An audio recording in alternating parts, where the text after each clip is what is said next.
Hello बच्चों, कैसे हैं आप लोग। उम्मीद है आप लोग अच्छे होंगे। पिछला पार्ट तो आप लोग पढ़ चुके होंगे। आज मैं आप लोगों के सामने अपना दूसरा पार्ट जीव जंतुओं के सूंघने एवं सुनने की क्षमता, जो कि जीव जंतुओं की रोचक नामक पाठों का एक प्रकरण है, उसके बारे में बातचीत करूंगी। सबसे पहले मैं आप लोगों को बताऊं कि कक्षा 5 में हमारा विषय में जो पार्ट 5 है, जीव जंतुओं की रोचक बातें, उसको हमने 3 प्रकरणों में बांटा है। जो आज दूसरा प्रकरण है वो है जीव जंतुओं की सूंघने की क्षमता एवं सुनने की क्षमता। आप लोग जब इस पाठ को पढ़ लेंगे, इस प्रकरण को, तो इस प्रकरण को पढ़ने के बाद आप लोग जीव जंतुओं के सूंघने की क्षमताओं को पहचान जाएंगे कि किस जंतु में कितनी क्षमता होती है सूंघने की। और इसी प्रकार से जंतुओं की सुनने की क्षमता, जो कि अपने कान से सुना जाता है, आप लोग को मालूम है कि ज्ञानेंद्रियां होती हैं हमारी और वो हम कान से सुनते हैं। तो किस जंतु के सुनने की क्षमता या सुनने की शक्ति कैसी है, आप इसके बारे में जान जाएंगे। तो बच्चों, हम अपना पाठ शुरू करते हैं। सबसे पहले मैं आप लोगों से कुछ पहेलियां पूछना चाहूंगी, जो कि पिछले वाले प्रकरण से हमारे पढ़ी गई हैं। देखिए, ऐसा कौन सा है अंग जिससा है दिखता है जिससे रंग। अब बताइए, रंग देखने का काम हमारा कौन सा अंग करता है। सारे बच्चों को मालूम है ना कि देखने का काम कौन सा अंग करता है, हमारी आंखें। तो इस पहेली का अर्थ क्या हो गया, हमारा उत्तर ऐसा कौन सा है अंग दिखता है जिससे रंग, यानी हमारी आंखें, जिससे हमें दिखाई देता है और हमें रंग दिखाई देते हैं। इसके बाद अगली पहेली है बच्चों, देखिए, हमको ये संगीत सुनाता जोर शोर को हमें बताता। अब संगीत सुनने का काम हम किससे करते हैं बच्चों, सबको मालूम है ना आप लोगों को कि संगीत सुनने का काम हम अपने कानों से करते हैं। और जितनी जोर शोर की आवाजें होती हैं वो भी हम किससे सुनते हैं, अपने कानों से। तो इस पहेली का उत्तर क्या हुआ, हमारे कान। तो हमको ये संगीत सुनाता जोर शोर को हमें बताता, यानी हमारे कान। अब बच्चों, एक पहेली और मैं आप लोगों से पूछूंगी। ये पक्षी है रात का राजा, कम रोशनी में भी देख पाता। पक्षी है यानी उड़ लेता है, रात का राजा है यानी रात में जागता है, और कम रोशनी में भी देखता है, सबको मालूम है। सोच के बताइए जल्दी से।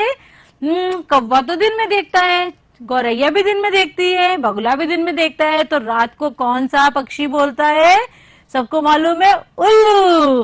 तो ये कौन है, रात का राजा यानी उल्लू, जो कि कम रोशनी यानी रात की रोशनी में भी देख पाता है। बच्चों, ये आप लोग जो है वो पिछले प्रकरण में पढ़ चुके हैं। अब मैं आप लोगों को आज के प्रकरण के बारे में बताने जा रही हूँ। सबसे पहले सूंघने की क्षमता।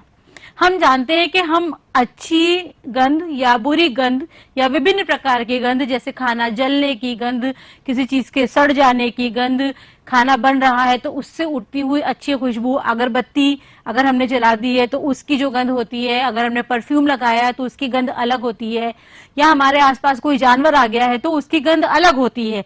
जैसे अगर पास से बकरी निकल जाए तो हम पहचान जाते हैं कि हाँ बकरी है, मुर्गा निकल जाए या मुर्गी निकल जाए तो उसकी गंध हम पहचानते हैं, है ना। तो हर चीज की एक अलग अलग गंध होती है, तो उस गंध को पहचानने का काम जो हमारा करता है वो हमारी नाक यानी हमारा संवेदी अंग नाक करती है। तो जिस प्रकार से मनुष्य की सूंघने की क्षमता होती है, उसी प्रकार अन्य जानवरों की भी सूंघने की क्षमता होती है, और सबकी सूंघने की क्षमता अलग अलग होती है। कुछ जानवर सूंघने की क्षमता बहुत तेज रखते हैं, जितना हम सूंघ पाते हैं वो उससे ज्यादा तेज सूंघ लेते हैं, और कुछ जानवरों की सूंघने की क्षमता थोड़ी कम होती है। आज हम विभिन्न जानवरों की सूंघने की क्षमताओं के बारे में बात करेंगे। अब देखिए, मेरे पास यहाँ पे कुछ स्टार्स हैं। स्टार्स यानी प्रश्न है। देखिए, एक प्रश्न है कि चींटियां किस चीज के पास जल्दी आ जाती हैं, सबको मालूम है। आपने अगर खाना खाया और कुछ मीठा खा लिया तो वहां पे कौन पहले पहुंचता है, छोटी छोटी चींटियां। तो चींटियां किस चीज के पास जल्दी आ जाती हैं, मीठी चीज के पास। देखिए, उसके बाद हमारा दूसरा प्रश्न है, क्या आप लोगों ने कभी चींटियों को लाइन में चलते देखा है कि एक चींटी, दूसरी चींटी, तीसरी चींटी, चौथी चींटी लाइन में चलती चली जा रही हूँ। जरूर देखा होगा और आप लोगों ने उन चींटियों का पीछा भी किया होगा, क्योंकि हम लोग भी बचपन में ये काम करते थे कि चींटियों का पीछा करते थे कि देखिए ये चींटियां आखिर लाइन बना के जा कहाँ रही हैं। अब सोचने की बात है कि बच्चों को हम लोग लाइन में लगाते हैं, बच्चे तो लाइन में लगते हैं, मनुष्य की बात कर लें अगर हम, लेकिन क्या चींटियां लाइन में कैसे चलती है? उनके अंदर क्या इतनी समझ होती है या इतनी वो होती है कि वो उसी लाइन के पीछे लाइन से चलती चली जाती हैं, अपनी लाइन नहीं तोड़ती हैं? क्या आपने कभी लाइन के बीच में कोई पेंसिल या कोई डिब्बा रख के देखा है? अगर नहीं देखा है तो इसे करके देखिएगा। अगर चींटियां लाइन में चली जा रही हैं और आपने बीच में कोई रोक लगा दी है, तो रोक लगाने के बाद वो चींटियां रास्ता भटक जाती हैं और वो उस लाइन में नहीं चलती हैं। कभी करके देखिएगा इसको, तब आपको समझ में आएगी ये बात। उसके बाद हमारे पास जो एक और प्रश्न आता है वो होता है, क्या सभी चींटियां एक साथ मीठी चीज के पास आ जाती हैं? कभी ध्यान दिया आपने कि जब आपने खाना खाया है, वहां पे कोई मीठी चीज गिर गई है या शक्कर रखी है, तो क्या सारी चींटियां लाइन से ही आ जाती है पहले? कभी देखा है आपने? नहीं। आपने देखा होगा एक आध चींटी आती है, उसको चखती है, उसके बाद चींटियों की लाइन आना शुरू हो जाती है। आखिर ये क्या रहस्य है कि पहले एक चींटी आई, उसके बाद चींटियां आई सारी, और वो उस मिठाई के टुकड़ों को चुन चुन कर ले जाती हैं। अब वो लेके कहाँ जाती हैं, पहले ये बात आ जाती है हमारे पास कि चींटियां खाना कहाँ ले जाती हैं। आपने देखा होगा जमीन में, दरवाजों में छोटे छोटे छेद होते हैं, उस छेदों के अंदर वो चींटियां जाती हैं और जो खाना अपना बटोरती हैं अपने मुंह में लगे के, छोटे छोटे टुकड़े खाने के मीठे के, वो ले जाके वो उसके अंदर जमा कर लेती है, यानी अपने घर में या अपने बिल में। तो चींटियां आई, एक चींटी आई, उसने देखा वहां पे मीठा है, वो वापस गई, उसने बाकी चींटियों को संदेश दिया, बाकी चींटियां लाइन से उसके पीछे पीछे चलती आई, उन्होंने खाना उठाया और लाइन से उसके पीछे पीछे चली गई। अब आती है बात, एक सबसे बड़ा सवाल कि ऐसा क्या होता है जो चींटियां एक दूसरे को संदेश देती हैं और लाइन में चलती हैं और लाइन में खाना लेकर चली जाती हैं? ये बात सोचने वाली बात है कि चींटियां एक जानवर है, बहुत छोटा जानवर है, तो उनके अंदर ऐसी क्या चीज पाई जाती है कि वो चींटियां कतार में चलती हैं और मीठी चीज को जल्दी से ढूंढ लेती हैं। ये सब क्या है? तो मैं आपको ये बताऊंगी बच्चों कि जो चींटियों की सूंघने की शक्ति होती है वो बहुत तेज होती है। इतनी तेज होती है कि अगर आपने मीठा कहीं खाया है या मीठा कहीं गिरा है तो वो उसको बहुत तेजी से सूंघ लेती हैं। अगर एक चींटी को भी पता चल गया कि यहाँ पे मीठी चीज है तो वो तुरंत वापस जब जाने लगती है तो रास्ते में एक ऐसा रासायनिक पदार्थ अपने शरीर से छोड़ती है कि रास्ते में क्या होता है, वो जैसे जैसे यहाँ से जा रही है तो उसने यहाँ पे गई और यहाँ पे एक रासायनिक पदार्थ छोड़ दिया। देखिए अब दूसरी चींटी आएगी, वो इसको सूंघेगी और फिर वो उसी रास्ते पर आगे बढ़ती चली जाती है। इसलिए चींटियां कतार में चलती हैं और एक दूसरे को संदेश देती हुई आगे बढ़ती हैं। देखिए इसका सही उत्तर ये चींटी है, छोटी सी जानवर है। चींटियां चलते समय जमीन पर कुछ ऐसा छोड़ती हैं जिसे सूंघकर पीछे आने वाली चींटियों को रास्ता मिल जाता है, यानी कि चींटियों की सूंघने की शक्ति बहुत अधिक तेज होती है। अब बच्चों ये तो हमने चींटियों की बात कर ली। नेक्स्ट हम आ जाते हैं, देखिए आजकल सबसे ज्यादा बीमारी फैली हुई है डेंगू मलेरिया, सब जानते हैं। तो डेंगू मलेरिया किसके काटने से होता है? आपको दिखाई दे रहा होगा मच्छर। मच्छर की जो आगे की एक पतली सी जैसे सूंड जैसे संरचना होती है, जैसे पतली सी पिन होती है, उससे वो खून पीता है हमारा। अब हमको वो कैसे ढूंढता है, सबसे बड़ी बात ये हो गई। हम अगर चादर ओढ़ के सोए हैं, हम एक कोने में सोए हैं, तो मच्छर को कैसे पता चल जाता है कि हम इस जगह पर लेटे हैं, हम इस जगह पर बैठे हैं? क्योंकि मच्छरों की भी सूंघने की शक्ति बहुत तेज होती है और खास तौर पर जो है वो हमारे तलवे जो होते हैं, जो पैर के तलवे होते हैं और हमारे शरीर की जो गर्मी हीट निकलती है, उस गर्मी को सूंघ कर वो हम तक पहुंच जाते हैं और हमें काटते हैं।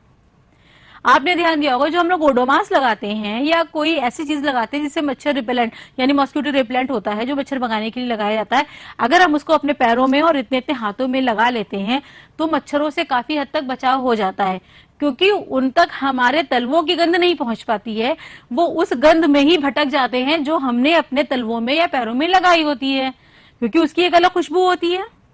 तो वो उस खुशबू में भटक जाते हैं और हम मच्छरों से बच जाते हैं। इसीलिए कहा जाता है उसको कि ये मॉस्किटो रिपेलेंट है। रिपेलेंट मतलब मॉस्किटो को दूर भगाने वाला पदार्थ लगाते हैं। तो आप लोगों को बच्चों समझ में आई होगी ये बात कि हमारे शरीर की गंध और तलवों की गंध या हमारे शरीर की गर्मी को सूंघ कर ही मच्छर हमारे पास आते हैं, यानी मच्छरों की सूंघने की क्षमता बहुत अधिक तेज होती है। अब हमारे पास नेक्स्ट जानवर आ जाता है जो हम सबका प्यारा प्यारा पालतू है, जिसको हम लोग अपने घर की रखवाली के लिए रखते हैं। आप लोग जानते हैं वो कौन है? कुत्ता। कुत्ते का जो इस्तेमाल किया जाता है, आप लोग जानते हैं सबसे पहला काम तो हम लोग पालते हैं, अपने घर की रखवाली करते हैं। और क्यों करते हैं घर की रखवाली? कुत्ते को ही क्यों पालते हैं? कहते हैं ना कुत्ता बहुत वफादार होता है।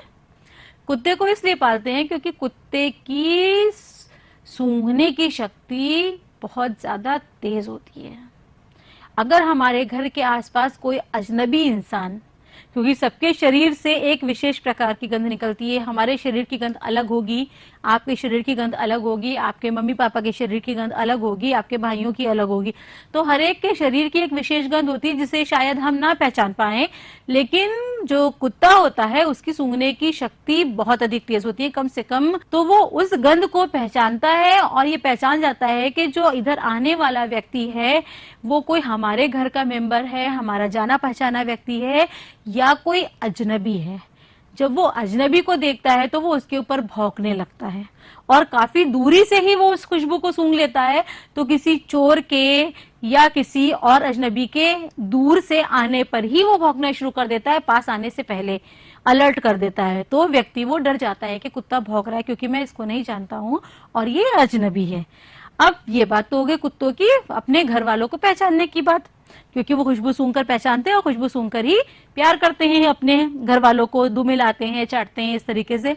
लेकिन एक दूसरी चीज कि कुत्तों को आपने कभी देखा होगा कि आपके घर के आसपास जो कुत्ते रह रहे होंगे वो तो वहां आपस में मिलजुल कर रह रहे होंगे, लेकिन अगर कोई कुत्ता बाहर से आ जाता है तो सारे कुत्ते मिलकर उसको दौड़कर, दबाकर, दबोचकर और भौंककर भगा देते हैं अपने इलाके से। इसका मतलब कुत्तों का एक इलाका होता है।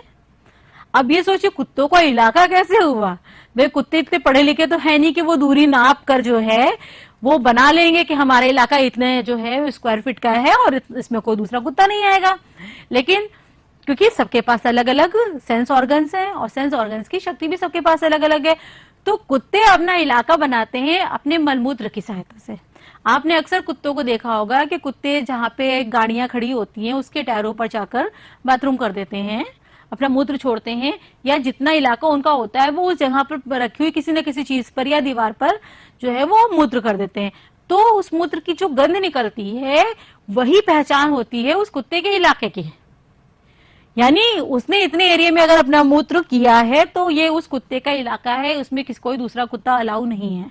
अगर कोई दूसरा कुत्ता आ जाएगा तो वो उसको अपने इलाके से भगा देंगे। तो देखिए हर एक की सूंघने की क्षमता अलग है और हर एक का जीवन जीने का तरीका भी अलग। कुत्तों ने अपना इलाका बांटने के लिए अपनी एक तरीका अपना लिया कि वो अपनी गंध छोड़ देते हैं और उस गंध को सूंघकर वो अपना इलाका बनाते हैं और किसी दूसरे कुत्ते को वहां आने नहीं देते हैं। इसके अलावा दूसरी चीज आपने देखा होगा कि पुलिस में अक्सर विस्फोटक पदार्थों के लिए या अपराधियों को पकड़ने के लिए हम लोग कुत्तों का इस्तेमाल करते हैं। क्यों? क्योंकि उनकी सूंघने की क्षमता बहुत तेज होती है।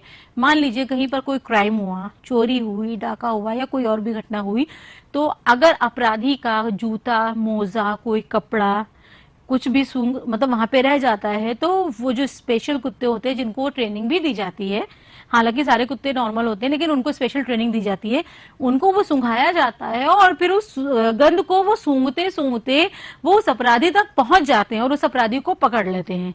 क्या इसी प्रकार से जो विस्फोटक पदार्थ हैं, तो विस्फोटक पदार्थ जो बम ब्लास्ट करने के लिए या कारतूस बनाने के लिए इस्तेमाल किए जाते हैं, उनको जो है सही पहचानने के लिए या पकड़ने के लिए जो स्मगलर्स होते हैं, तो हम कुत्ते को सूंघाते हैं। हम क्या मतलब पुलिस सूंघाती है और उसको सूंघाती है और उसके बाद वो एयरपोर्ट पर या रेलवे स्टेशन पर उसको लेके जाती है, तो वो सबके बैग्स को और सबको सूंघता है और उस विशेष गंध को फिर पहचान कर बता देता है कि विस्फोटक पदार्थ यहाँ पर मौजूद है। तो इस प्रकार पुलिस जो है वो सहायता लेती है किसकी? कुत्तों की। तो कुत्तों की सूंघने की शक्ति जो होती है वो बहुत ज्यादा तेज होती है। अब हमारे पास नेक्स्ट आ जाता है सूंघने के अलावा, हमने भी आपको जो दूसरी पहेली पूछी थी कि जो जोर शोर को हमें बताता, तो कौन हमारा है? कान। सुनने का काम हमारे कान करते हैं। आपको मालूम है कान आप लोगों ने देखे हैं अपने? क्या आपके कान, गाय के कान, शेर के कान, कुत्ते के कान, चूहे के कान सबके एक जैसे हैं? बिल्कुल नहीं। सबके कानों का आकार अलग अलग होता है, तो सबके सुनने की शक्ति भी अलग अलग होती है। आज हम इसी के बारे में बात करेंगे। देखिए हमारे पास पर यहाँ पे 5 स्टार्स आ गए। पहला प्रश्न आ गया, क्या आप लोगों ने पक्षियों के कान देखे हैं? कभी तोता आपने पाला होगा या कौवे को देखा होगा, मुर्गी पाली होगी, क्या आप लोगों ने कभी कान देखे हैं? मुझे तो लगता है कि किसी ने नहीं देखे होंगे, क्योंकि उनके बाहरी कान हमें दिखाई नहीं देते हैं।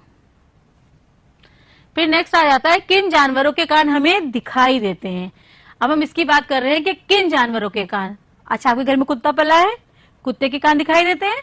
बिल्ली पली होगी, बिल्ली के कान दिखाई देते हैं। गाय, भैंस, हाथी के तो बहुत बड़े बड़े कान होते हैं, तो सबके कान आपको क्या होते हैं? दिखाई देते हैं।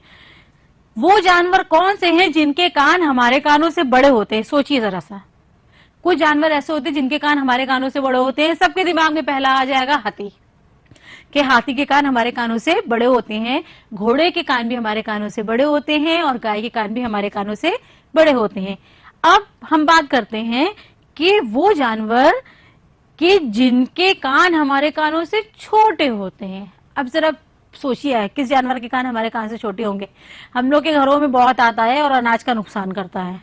कभी कपड़े काट जाता है, तो कभी किताबें काट जाता है, कभी कागज काट जाता है, कभी अनाज को खा जाता है।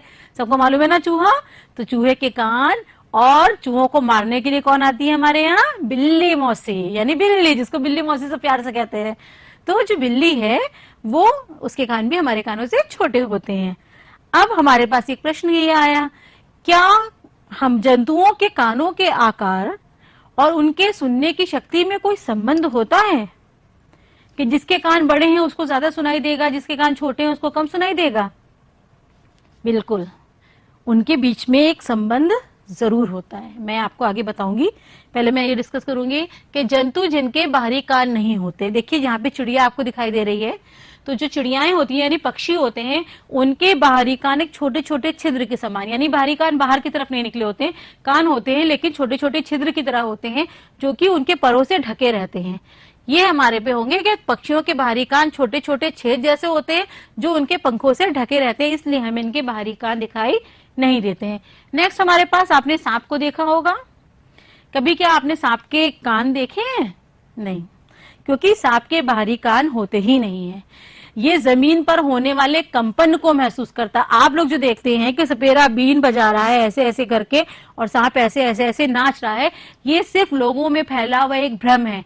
कभी ध्यान से देखिएगा जब आप लोग, तो आप लोगों को पता चलेगा कि सपेरा बीन बजाता है और अपने पैर को ऐसे ऐसे वो धीरे धीरे ठोकता रहता है जमीन पर। तो जो सांप होता है वो उस जमीन पर होने वाली कंपन, जो धम धम धम हल्की सी होती है, उस कंपन की आवाज को सुनता है और उसकी तरफ अपनी गर्दन घुमाता है, अपना मुंह, क्योंकि एक पैर ऐसे घुमाता है फिर ऐसे घुमाता है, इस तरीके से पैर घुमाता है ऐसे। ये सपेरे का पैर है मान लीजिए, ये इस तरीके से सपेरा जो है वो पैर घुमाता है इधर इधर इधर करके। तो सांप जो है वो अपना मुंह ऐसे ऐसे ऐसे ऐसे घुमाने लगता है, लेकिन लोगों को लगता है कि वो बीन लहरा रहा है। इस बीन को देखकर या बीन की आवाज को सुनकर जो है सांप जो है वो नाच रहा है, लेकिन ये लोगों में फैला हुआ एक भ्रम है, जो कि हमें सचेत करता है कि हमें अंधविश्वास से और ऐसी मिथक बातों से दूर रहना चाहिए। ये तो हो गए उन जंतुओं की बात जिनके बाहरी कान नहीं होते। अब नेक्स्ट हमारे पास आ जाता है कि जंतु जिनके बाहरी कान हमें दिखते हैं। देखिए चित्र में आपको दिखाई दे रहा है, खरगोश के कान खूब बड़े बड़े होते हैं, बिल्ली के कान, शेर के कान, चूहा और हाथी के कान बहुत बड़े होते हैं। तो देखिए ये सारे जानवर, शेर, कुत्ता, बिल्ली, हाथी, चूहा, खरगोश, गाय, घोड़ा, गधा, खच्चर, लोमड़ी, बाघ, यानी ये सारे जानवर जिनके कान हमें दिखाई देते हैं, ये सब इनके बाहरी कान हमें मतलब होते हैं।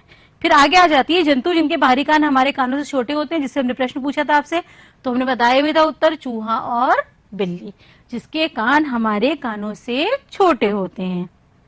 उसके अलावा एक जानवर और होगा, जरा सोच के बताइए। देखिए गिलहरी के कान हमारे कानों से बड़े होते हैं, सोच के बताइएगा। फिर जंतु जिनके बाहरी कान हमारे कानों से बड़े होते हैं वो भी आपके सामने हैं। हाथी है, गाय है, खरगोश है, घोड़ा है, इन सबके कान हमारे कानों से बड़े होते हैं। फिर क्या हमने आपसे आखिर में सबसे अंत में प्रश्न पूछा था कि कानों के आकार और सुनने की शक्ति में संबंध होता है, तो मैंने कहा था जी बिल्कुल होता है। कानों के आकार और सुनने की शक्ति में बहुत गहरा संबंध है। जिस जानवर के कान जितने बड़े होते हैं, मान लीजिए यहाँ पे ये कान है,